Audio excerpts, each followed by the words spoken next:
سامعین محترم، اعتکاف کرنے والے وہ خوش بخت ہیں، وہ خوش نصیب ہیں، وہ اللہ کے محبوب ہیں جن کو مالک بے نیاز نے یہ توفیق بخشی ہے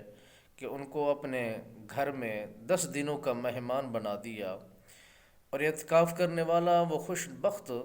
وہ خالصتاً اللہ کی رضا کی خاطر وہ بیٹھتا ہے، دنیا کی تمام تر مصروفیات کو ترک کر کے اللہ کی رضا کی خاطر جو بندہ مومن اللہ کے گھروں میں تشریف فرما ہو جاتا ہے، تو دنیا کے اندر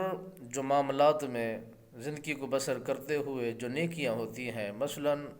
بندہ جنازہ پڑھتا ہے، اسے بھی اس جنازہ پڑھنے کا بھی اجر دیا جاتا ہے،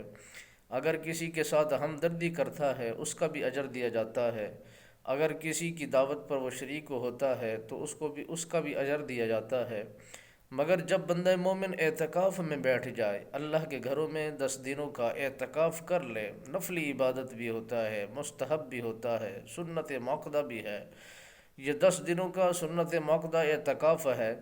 اس کا بہت سارا میرے خالق و مالک کے محبوب سرکار نے ہمیں ثواب عطا فرمایا ہے اور بتایا ہے کہ اس کا اجر مالک بے نیاز کتنا عطا فرماتا ہے۔ آج کے اس دور کے اندر حج عمرہ کرنا بہت مشکل ہو چکا ہے اور درہم دینار کی بہت کمی انسان کو محسوس ہوتی ہے، جس کے پیش نظر وہ جانے کے لیے تیار نہیں ہوتا۔ مگر مالک بے نیاز نے فرمایا وہ خوش بخت اور وہ خوش نصیب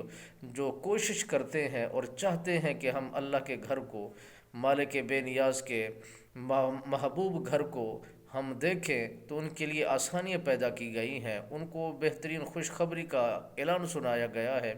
حضرت عائشہ صدیقہ رضی اللہ تعالیٰ عنہ سرکار فرماتی ہیں کہ آقا انعامدار صلی اللہ علیہ وسلم سرکار نے فرمایا جو بندہ مومن ہو اور ثواب کی غرض سے وہ اعتکاف میں بیٹھے تو اسے مقبول حج کا ثواب عطا کر دیا جاتا ہے۔